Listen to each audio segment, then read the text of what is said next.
अस्सलाम वालेकुम पाकिस्तान ज़िंदाबाद। बहुत से सवालात पूछने हैं आपने इस वीडियो में मुझे। सबसे पहले मैं आपको ये बता रहा हूँ, उसकी वजह ये है कि वो पॉलिसी जिसका ऐलान हुकूमत पंजाब ने करना था, और मैं आपको डे वन से ये कहता आ रहा हूँ कि फेडरल बोर्ड ने तो फ़ैसला कर लिया कि किस तरह से बच्चों के साथ ट्रीटमेंट होगा उनका। एग्ज़ाम्स के हवाले से प्रमोशनल पॉलिसी क्या होगी और सप्लीमेंट्री का टैग लगेगा या नहीं लगेगा। इसके साथ साथ किन बच्चों को जो है वो सप्लीमेंट्री एग्ज़ाम्स में बैठने का मौका मिलेगा, और मज़ीद जो तमाम तर policy, because things are not so good and things are not so average and not normal. तो ऑब्वियसली इस मौसम में, जो कि वबा का मौसम है, इसमें नई चीज़ें ऐड करनी थी और इसके साथ साथ कुछ ऐसी नई पॉलिसीज़ इंट्रोड्यूस करवानी थी जो कि बच्चों की बिगड़ती हुई जो कोरोना सूरत हाल है उसको मैनेज कर सके साथ साथ। तो जी कल 30 जुलाई को बाकायदा जो है वो ऐलान हो चुका है। जो पंजाब की पॉलिसी, जिसके लिए आपको याद है मैं लाहौर भी गया हुआ था और मेरी मुलाकात भी हुई थी, और जिन साहबान के इस पॉलिसी पर सिग्नेचर्स मौजूद हैं नीचे, उनसे मेरी मुलाकात हुई थी और तमाम तर चीज़ें डिस्कस हुई, मैंने आपको बताया। और हुआ ये कि तकरीबन जो मैंने आपको कहा था कि 2-3-4 रोज़ में पॉलिसी का बाकायदा ऐलान हो जाएगा, और उसमें जो चीज़ें मैंने आपको बताई, और अब पॉलिसी चूँकि रिटन फॉर्म में आ चुकी है तो उसमें वो तमाम तर चीज़ें ही मौजूद हैं और उन तमाम तर चीज़ों का ही तज़किरा किया गया है। मैं कोशिश करूँगा, मैंने रात को वैसे तो अपलोड कर दी थी ताकि बजाय मैं आप लोगों को वीडियो के लिए वेट करवाऊँ, तो ज़्यादा बेहतर है कि मैं आप लोगों को एक सेकंड भी डिप्रेशन में ना रखूँ, और बजाय कल रात आप लोग डिप्रेशन में सोएं, जो कि आप पिछली कई रातों से सोते आ रहे हैं। तो मैंने कोशिश की थी कल रात में आप लोगों के साथ पॉलिसी शेयर कर लूँ, और मैंने वो ट्वीट कर दी थी, लेकिन उस पर रिस्पॉन्स उस तरह से नहीं आया, जिसकी वजह ये है कि policy is in technical language, in legal language, तो वो it's not understandable for everybody, specially students of FSC and matric. That's not easy for them कि वो, क्योंकि it's not just English to translate that into Urdu, it's a technical language, तो उसको आपको एक एक लफ्ज़ का बाकायदा आपको पता होना चाहिए कि व्हाट डज दैट मीन, और फिर आप उसकी बाकायदा डिटेल्स में जाते हैं कि किस तरह से उसको हमने अपने इस सिस्टम पे अप्लाई करना है। अच्छा जी, अब मैं ये करने जा रहा हूँ कि I have a phone, I have a policy in this, और मैं ये पढ़ के आपको एलैबोरेट करने जा रहा हूँ, और फिर जो जो मज़ीद सवाल रह जाएंगे आपको ज़ाहिर है ये इजाज़त है, और आप यू आर इनकरेज्ड कि आप कमेंट्स में वो मुझे पूछ सकते हैं, और जो भी क्यूरीज हों इंशाल्लाह हम उनको क्लियर करेंगे। सबसे पहले जी, उन्होंने इस पॉलिसी का जो उन्होंने ये नाम दिया है कि ये Punjab boards of intermediate and secondary education act जो 1976 है, उसके तहत गवर्नर पंजाब साहब जो हैं, उनकी अथॉरिटीज़ हैं, तो उन्होंने इस पॉलिसी को अप्रूव किया और बाकायदा इसका इत्तलाक कर दिया है। एक चीज़ क्लियर कर लें कि ये जो पॉलिसी है ये काफ़ी लेट आई है, बिकॉज़ ऑनेस्टली इस पॉलिसी का ऐलान जो है वो इम्तहानात से पहले होना चाहिए था, लेकिन ये ऐलान अभी हो रहा है, तो ये it's little bit late, not a little bit but too late, ठीक है। लेकिन अब चूँकि देर आए दुरुस्त आए, अब आ चुकी है, तो कम से कम हम अक्टूबर सितंबर में जो हमारे एग्ज़ाम्स होने जा रहे हैं, इस हवाले से कम हम इससे गाइडलाइन ले सकते हैं कि हमें ये पॉलिसी किस तरह फ़ायदा देने जा रही है, ये नुकसान देने जा रही है। जी, सबसे पहले हायर सेकेंडरी स्कूल सर्टिफिकेट जो हैं, SHSSC एग्ज़ामिनेशन जो हैं, यानी कि इंटरमीडिएट के जो एग्ज़ामिनेशन हैं, उसके हवाले से इन्होंने बात की, और इन्होंने ये बोला है कि जी कुछ 9 कैटेगरीज़ इन्होंने बताई हुई हैं कि इन 9 कैटेगरीज़ के जो बच्चे हैं ये पेपर्स देंगे पार्ट 2 के, सिर्फ पार्ट 2 के ही पेपर्स देंगे, और ये पार्ट 2 के जो इलेक्टिव सब्जेक्ट्स हैं ये उनके पेपर देंगे, ठीक है। तो the average marks obtained in mass in pass selective subjects part 2 shall be reflected in compulsory subjects of part 2। That means के जो ये नंबर्स इलेक्टिव सब्जेक्ट्स में लेंगे वही नंबर जो हैं वो जो कंपल्सरी सब्जेक्ट्स हैं उसमें भी रिफ्लेक्ट होंगे, यानी कि प्रोपोर्शनेट ये मार्क्स उनके उधर लगा देंगे। अच्छा, the same marks shall be awarded for part 1 corresponding subjects. That means के सेम नंबर जो हैं, फॉर एग्जांपल आपके पार्ट 2 की फ़िज़िक्स में नंबर आते हैं 56, तो ये पार्ट 1 की फ़िज़िक्स को भी 56 नंबर दे देंगे। और पेयरिंग कर लेंगे कि जी फ़िज़िक्स का हमने पेयर उर्दू के साथ करना है, केमिस्ट्री का हमने इंग्लिश के साथ करना है, इस तरह फिर उसी के हिसाब से बाकियों को नंबर ये दे देंगे। अच्छा, अब इन्होंने कुछ कैटेगरीज़ बताई हुई हैं कि ये सेम जो चीज़ होगी ये उन पे भी रिफ्लेक्ट करेगी। फॉर एग्ज़ाम्पल मैं कोशिश कर रहा हूँ कि लेमैन की लैंग्वेज में आपको एक आसान और एक आम आदमी की ज़ुबान में समझाऊँ ताकि आपको चीज़ें समझ आ सकें। इन्होंने बोला है कि जी वो तमाम तर बच्चे जो कि पार्ट 2 के पेपर्स में अपीयर हो रहे हैं, ये पहली कैटेगरी है। दैट मीन्स आम बच्चे जिन्होंने सिंपली एडमिशन भेजा और वो पेपर्स के लिए जा रहे हैं, वो तमाम तर बच्चे सिर्फ 3 सब्जेक्ट्स के ही जो इलेक्टिव सब्जेक्ट्स होंगे वो उनके पेपर देंगे, ठीक है। अच्छा, अब दूसरी कैटेगरी ये है कि अपीयरिंग फॉर कंपोजिट एग्जामिनेशंस। कुछ बच्चे ऐसे हैं जिन्होंने पार्ट 1 और पार्ट 2 का इकट्ठा भेजा हुआ होता है एडमिशन, उनको भी उन्होंने बोला कि उनको भी 12 सब्जेक्ट्स के पेपर देने की ज़रूरत नहीं है, यानी कि पार्ट 2 के पार्ट 1 के 9, वो सिर्फ पार्ट 2 के ये जो एग्ज़ाम्स हैं इलेक्टिव, वो सिर्फ उनमें ही अपीयर होंगे। इनके अलावा उनको किसी सब्जेक्ट के पेपर देने की ज़रूरत नहीं है। That's a golden chance for them, I think, जो एक ही साल में 3 पेपर दे के पूरा इंटर कर लेंगे। अच्छा जी, तीसरी कैटेगरी ये है कि reappearing in part 1 and appearing in part 2। That means कि वो बच्चे जो 11वीं क्लास में दोबारा अपीयर होना चाहते हैं और 12वीं में तो ज़ाहिर है वो पहली दफ़ा ही अपीयर हो रहे हैं, यानी कि उनको लगता है कि उनके 11वीं के पेपर अच्छे नहीं हुए तो वो 12वीं के पेपर अभी दे रहे हैं और 11वीं के भी दे रहे हैं। आप समझ रहे हैं, वो 12वीं के पेपर तो दे ही रहे हैं रूटीन में, लेकिन वो 11वीं के भी दे रहे हैं, वो रीअपीयर हो रहे हैं। उनके लिए भी ये एक पॉलिसी है कि उनको सिर्फ 3 सब्जेक्ट्स के ही पेपर्स देने पड़ेंगे, इलेक्टिव सब्जेक्ट्स के, उसके अकॉर्डिंगली उनको मार्क्स बाकियों में भी मिल जाएंगे। अच्छा जी, फोर्थ कैटेगरी ये है कि reappearing in both part 1 and part 2। बहुत से बच्चे ऐसे होंगे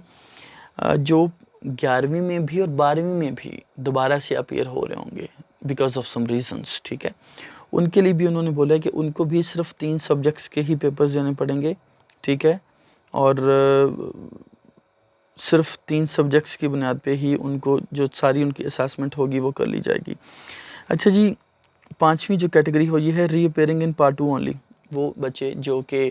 सिर्फ पार्ट 2 में दोबारा रीअपेयर हो रहे हैं, उनके पेपर अच्छे नहीं हुए या you know whatsoever the reason is, लेकिन वो कह रहे हैं कि we want to reappear in exams part 2, उनके लिए भी ये मौका है। अच्छा, मैं अभी सो के उठा हूँ और मैं अभी ऑफिस आया हूँ,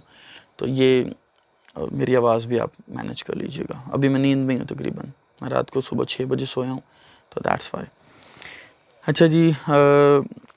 उन्होंने बोला है कि मार्क्स इम्प्रूवमेंट वाले जो बच्चे हैं ये इट्स अ 6th कैटेगरी कि जो appearing for marks improvement in part 1 and part 2, वो बच्चे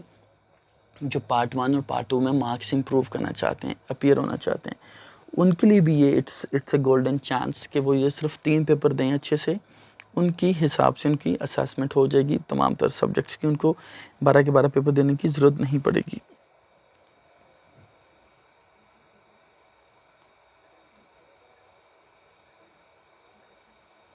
ओके जी,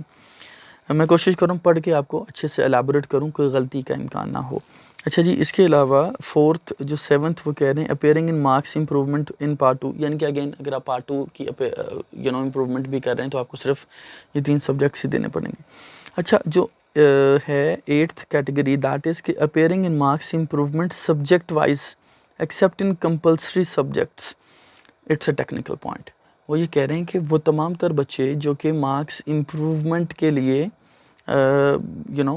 अपीयर हो रहे हैं सब्जेक्ट वाइज, लेकिन कंपल्सरी के अलावा, मिसाल के तौर पे अगर आप केमिस्ट्री, फिज़िक्स और मैथमेटिक्स और बायोलॉजी और कंप्यूटर साइंसेस और जो दीगर आर्ट्स के सब्जेक्ट्स होते हैं, मुझे उनके नाम नहीं पता, तो अगर आप उनकी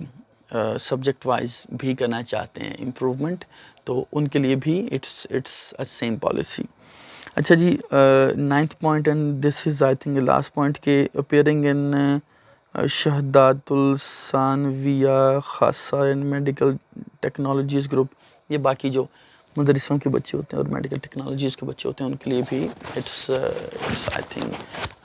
द सेम पॉलिसी। अच्छा जी, दूसरा उन्होंने जो पॉइंट बोला है, अब ये तो हो गया एक पॉइंट जो उन्होंने बोला है कि 3 पेपर वो लोग देंगे इलेक्टिव, और वही जो दूसरे कंपल्सरी सब्जेक्ट्स होंगे उसमें वो भी उनके मार्क्स रिफ्लेक्ट करेंगे। This is the first point, और उसमें उन्होंने 9 कैटेगरीज बता दी हैं कि इन बच्चों को इस फर्स्ट पॉइंट से फ़ायदा होगा। अच्छा, coming to the second point, उसमें लिखा हुआ है कि the candidate reappearing in HSSC Part 1 examination need not to appear for examination. They shall be awarded average marks obtained previously in all subjects of Part 1. देखो वो क्या कह रहे हैं कि अगर आप रीअपियर हो रहे हैं Part 1 के एग्ज़ाम्स में, ठीक है, तो आपको इम्तहान में बैठने की ज़रूरत नहीं है, ठीक है, क्योंकि जो पहले उन्होंने मार्क्स उनके जो पहले थे एवरेज मार्क्स, उनको वो अवॉर्ड कर देंगे। That's what they are saying. Third point है जी, the candidate of HSSC appearing in marks improvement in Part 1 examination 2021 shall appear in elective subjects for HSSC Part 1।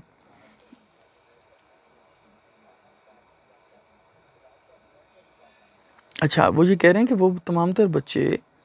जो कि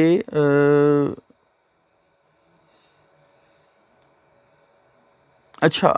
ये चीज़ मैं क्लियर कर दूं, जो सेकंड पॉइंट हमने बताया, अभी मैंने आपको बताया, उसमें रीअपेयरिंग की बात हो रही है। रीअपेयरिंग से मुराद है कि बच्चे मिसिंग हो जाती है उनकी, जा नहीं पाते पेपर में, रोल नंबर गलत लिखाते हैं या कोई और वजूहात होती हैं, ये बड़ा टेक्निकल पॉइंट है, वो नहीं जा पाते, तो उनके लिए वो कह रहे हैं, उनको ये वो फ़ायदा दे रहे हैं कि आपको बैठने की ज़रूरत नहीं है, हम आपको वैसे पास कर देंगे, आपको मार्क्स दे देंगे। लेकिन वो तमाम तर बच्चे जो इम्प्रूव करना चाहते हैं, वो ज़ाहिर है वो उनको तो नहीं कह सकते कि आप ना आएँ, हम आपको दोबारा मार्क्स दे देंगे, और अगर उनको वही मार्क्स मिलें तो वो इम्प्रूव क्यों कर रहे हैं, दैट्स अ क्वेश्चन। तो इसलिए उनके लिए इन्होंने ये कहा है कि वो तमाम तर बच्चे जो कि इम्प्रूवमेंट करना चाहते हैं, ठीक है, इन Part 1, वो इलेक्टिव सब्जेक्ट्स में ही बस बैठेंगे Part 1 के, ठीक है,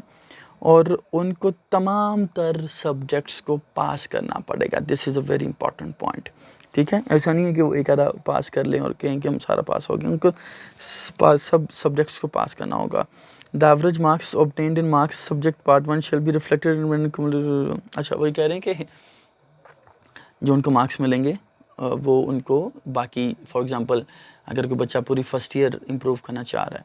तो वो जो उसको मार्क्स उसके 3 सब्जेक्ट्स में आएंगे, वो बाकी उनको सब में मिल जाएंगे, लेकिन मेक श्योर कि उसको इन तीनों को पास करना होगा, ठीक है जी। फोर्थ पॉइंट ये है जी, the candidate appearing in marks improvement for reappearing in compulsory subjects. वो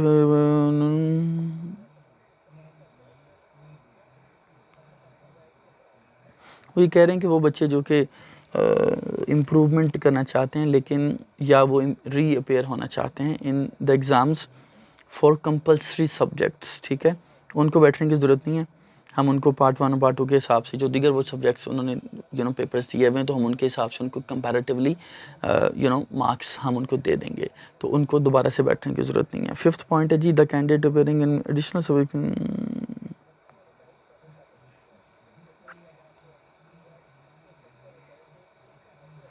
हाँ, वही जी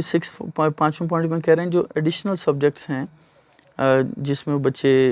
अगर अपेयर होना चाहते हैं, तो उनको इसके हिसाब से भी Part 2 और Part 1 में उनको उसी हिसाब से जो है वो उनको मार्क्स मिल जाएंगे। जो एडिशनल सब्जेक्ट्स कुछ बच्चों के होते हैं, स्पेशली फॉर FA, तो ये उनके लिए। सिक्स्थ पॉइंट है जी कि the candidate of nursing, homeopathic etcetera and classical languages group Alumeshwarkiya and candidate seeking equivalence from IBCC shall be examined in all relevant subjects of HSSC. The result shall be declared on the basis of factual marks obtained in the subjects. It's a technical point, और ये कह रहे हैं कि जो बच्चे different classical languages होती हैं, नर्सिंग के, होम्योपैथिक के कोर्सेज होते हैं, और उसमें वो बैठना चाहते हैं, तो उनकी जो असेसमेंट होगी वो पेपर्स की बुनियाद पे होगी, तो they will have to appear. Seventh and the last point, for intermediate students only, matric के अभी पढ़े हुए हैं। अच्छा, the candidate appearing in HSSC Part 1 as fresh candidate shall appear in Part 1 elective subjects only, यानी कि 11वीं का जो बच्चा है वो सिर्फ इलेक्टिव सब्जेक्ट्स में बैठेगा, जो फ्रेश कैंडिडेट है। The shall have to pass all the elective subjects, यानी कि आपको सब सब्जेक्ट्स को पास करना पड़ेगा, ये आप चीज़ क्लियर कर लें, it's a very important point. The average marks obtained in pass subjects Part 1 shall be reflected in remaining compulsory subjects of Part 1, यानी कि जो आप पास करेंगे एग्ज़ाम्स, ज़ाहिर है वो भी आपका रिफ्लेक्ट होगा बाकियों में। तो लेकिन आपको ये सारे करने पड़ेंगे पास, ठीक है जी। अब हम आ जाते हैं जी secondary school certificate SSC examinations, इसको मैट्रिक कहा जाता है अगर मैं गलत नहीं हूँ तो। मैट्रिक के हवाले से जी उनकी जो पॉलिसी है वो ये है कि जो पार्ट 2 में इलेक्टिव सब्जेक्ट्स होंगे एंड मैथमेटिक्स, याद रखिएगा, इलेक्टिव सब्जेक्ट्स और मैथमेटिक्स ये लाजमी है। मैथमेटिक्स को वो स्किप नहीं कर रहे, वो आपको देना पड़ेगा। They shall have to pass all the subjects, उनको तमाम सब्जेक्ट्स पास करने पड़ेंगे अगर वो चाहते हैं कि उनका हो, क्योंकि 3 सब्जेक्ट्स हैं, इलेक्टिव सब्जेक्ट्स एंड मैथमेटिक्स, यानी कि जो उनके इलेक्टिव मैथमेटिक्स है उन सबको उनको पास करना पड़ेगा, तभी उनका मैट्रिक जो है वो क्लियर समझा जाएगा। इसमें भी उन्होंने कुछ कैटेगरीज दी हुई हैं कि वो ये अब किस किस तरह से ये पार्ट 1 पे भी 9th पे भी जो पेपर्स बच्चों ने नहीं दिए हुए उन पे भी ये रिफ्लेक्ट करेगा किस तरह, उसकी भी जनाब उसने 8 कैटेगरीज हमें मज़ीद दी हुई हैं। सेम कैटेगरीज हैं कि अपेयरिंग इन पार्ट 2, जो कि पार्ट 2 में सिर्फ पार्ट 2 से मुराद मैट्रिक पार्ट 2 है, 10th जो 10th में अपेयर हो रहे हैं। दूसरी ये है कि जो 9th और 10th दोनों में अपेयर हो रहे हैं। तीसरी ये है कि reappearing in part 1 and part 2। चौथी है कि reappearing in part 1 and part 2 both, reappearing in part 2 only, appearing in marks improvement in marks part 1 part 2, यानी कि सेम कैटेगरी है कि अगर आप पार्ट 1 पार्ट 2 के इम्प्रूवमेंट में भी जाते हैं तो आपको सिर्फ ये 3 सब्जेक्ट्स देने पड़ेंगे, पॉसिबली 4 बनते हैं या 3 बनते हैं, तो मैथमेटिक्स शामिल है, याद रखिएगा। फिर आपको ओवरऑल वो दे देंगे। तो इस तरह की ये हैं। अच्छा, अब इसमें हम सेकंड पॉइंट जो मैट्रिक वालों के लिए, ओवरऑल ये 9th पॉइंट है लेकिन 7 पॉइंट्स हो गए इंटरमीडिएट वालों के लिए, और ये 8वां पॉइंट मैं आपको एक्सप्लेन कर चुका हूँ। 9वां पॉइंट जो मैट्रिक वालों के लिए दूसरा पॉइंट है, दूसरा तीसरा 9वां इसको छोड़ दें, बस पॉइंट आप समझें। वो ये कि the candidate reappearing for SSC part 1 examination 2021 need not to improve, वही बात है कि अगर आपके पेपर अच्छा नहीं हुआ 9th का, सॉरी अच्छा से मुराद है कि अगर आपका मिस हो गया, आप जा नहीं सके, कोई फोतगी होगी, कोई इमरजेंसी थी, आपको 9th का दोबारा पेपर देना पड़ रहा है, तो लास्ट ईयर, ठीक है, या वैसे, तो आपको वो देने की ज़रूरत नहीं है। वो कह रहे हैं कि हम पार्ट 2 के जो पेपर देंगे हम उस हिसाब से उसको मैनेज कर देंगे। फिर वो कह रहे हैं दूसरी एक अनदर पॉइंट के जी appearing for marks improvement in part 1 examination 2021 shall appear in elective subjects and mathematics, यानी कि अगर आप मार्क्स भी इम्प्रूव कर रहे हैं तो आप सिर्फ इलेक्टिव सब्जेक्ट्स में और मैथमेटिक्स में अपेयर होंगे, और उनको तमाम सब्जेक्ट्स को पास करना पड़ेगा। और the average marks obtained in marks in pass subjects part 1 shall be reflected in remaining compulsory subjects part 1, यानी कि जो आप क्लियर करेंगे वही आपको जो है वो पार्ट 1 में भी आपको एज इट इज़ वो मिल जाएगी। अच्छा जी, इसमें फिर वो कह रहे हैं कि the candidate appearing in another point, the candidate appearing for marks improvement and reappearing in compulsory subjects of SSC examination 2021 only not need to appear in examination, यानी कि हाँ, अगर कोई बच्चा है जो कि मार्क्स इम्प्रूवमेंट या रीअपेयरिंग कर रहा है कंपल्सरी सब्जेक्ट्स की, सिर्फ कंपल्सरी सब्जेक्ट्स की बात हो रही है, ठीक है, तो उनको देने की ज़रूरत नहीं है। कंपल्सरी सब्जेक्ट्स में गलबन इंग्लिश आ जाती है, उर्दू आ जाती है, पाक स्टडी, इस्लामिक स्टडीज़, तो उनको पेपर देने की ज़रूरत नहीं है, क्योंकि उनको रिलेटिवली मार्क्स वो कह रहे हैं हम दे देंगे। अच्छा जी, another point, the candidate appearing for additional subjects in SSC annual examination shall appear in relevant subjects और subjects in part 2, the marks obtained in additional subjects or subjects of part 2 shall be awarded for corresponding subjects of part 1। that means कि वही जो हमने पहले discuss किया कि अगर आपके कोई एडिशनल सब्जेक्ट्स हैं, वो मैट्रिक में आर्ट्स में पता नहीं कौन कौन से सब्जेक्ट्स होते हैं, तो वो अगर कोई एडिशनल सब्जेक्ट्स में भी अपेयर हो रहा है तो उसको उसके रिलेटिवली मार्क्स मिल जाएंगे। अच्छा जी, the candidate appearing for SSC part 1 as fresh candidate, यानी कि 9th में shall appear in part 1 elective subjects and mathematics only, यानी कि जो बच्चे 9th के हैं वो जो हैं वो सिर्फ पेपर में बैठेंगे, इलेक्टिव सब्जेक्ट्स को देंगे और मैथमेटिक्स को देंगे, और उनको बाकी जो उनके एवरेज सब्जेक्ट्स हैं उनमें भी मार्क्स इनको इसी हिसाब से मिलेंगे। अच्छा, अनदर पॉइंट वो जिसमें वो ये कह रहे हैं कि in case candidate appearing for in this is important one, yes, वो कह रहे हैं कि in case the candidate appearing for higher secondary and secondary, that means कि इंटर और matric, examination 2021 could not pass in any subject, they shall be treated as compartment case in the failing subject or subjects. That means के a very important point कि अगर कोई बच्चा है जो कि मेट्रो के पेपर दे रहा है, जो कि पेपर दे रहा है जी एफएससी के, उसको ये दोनों ये सब सब्जेक्ट्स को पास करना पड़ेगा। अगर वो एक सब्जेक्ट में भी फेल हो जाता है तो उसको वो फेल कंसिडर करेंगे, कंपार्टमेंट में वो लेंगे, ठीक है जी। प्रैक्टिकल एग्जामिनेशंस का वो कह रहे हैं वो नहीं लेंगे और उसके जो मार्क्स हैं वो रिलेटिवली आपको दे देंगे। जैसे कि 50% मार्क्स जो हैं वो टोटल प्रैक्टिकल के वो तमाम क्वालिफाइंग कैंडिडेट्स जो हैं उनको दे दी जाएंगे। 50% marks will be awarded to proportionate to their theory marks in the relevant subjects. वो थ्योरी मार्क्स जो हैं जो थ्योरी सब्जेक्ट्स होते हैं वो उनमें उनको दे दी जाएंगे। अच्छा जी, सेकंड लास्ट पॉइंट इज़ कि the board of intermediate and secondary education shall mention the following statement in the transcript and certificate of intermediate and secondary education. ये केस, अच्छा अब ये सबसे इंपॉर्टेंट चीज़ है, आपकी जो ट्रांसक्रिप्ट होगी आपने ये नहीं सोचना कि भाई यशी लग गई, मौज लग गई,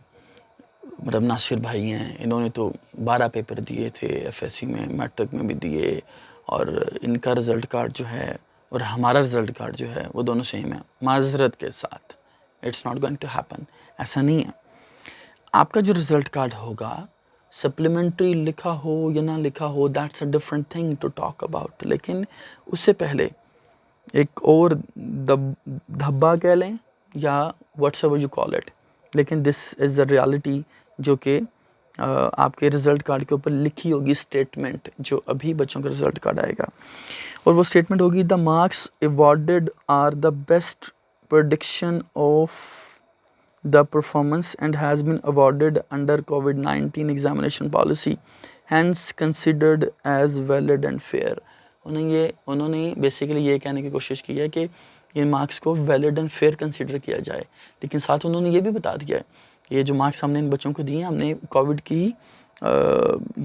पॉलिसी जो एग्ज़ाम्स के हवाले से बनी हुई है उसके तहत दी हैं, ठीक है। तो I think this is not good for the career because honestly मैं भी ज़्यादा इंटरव्यूज़ अभी भी ले रहा होता हूँ, तो जब किसी की डिग्री पे ये लिखा होगा कि इसको ये मार्क्स जो मिले हैं वो एक कोविड एग्ज़ामिनेशन पॉलिसी के तहत मिले हुए हैं, तो वो डिफरेंटली ट्रीट होगा। अल्लाह न करे ऐसा हो, लेकिन what I think is this. अच्छा जी,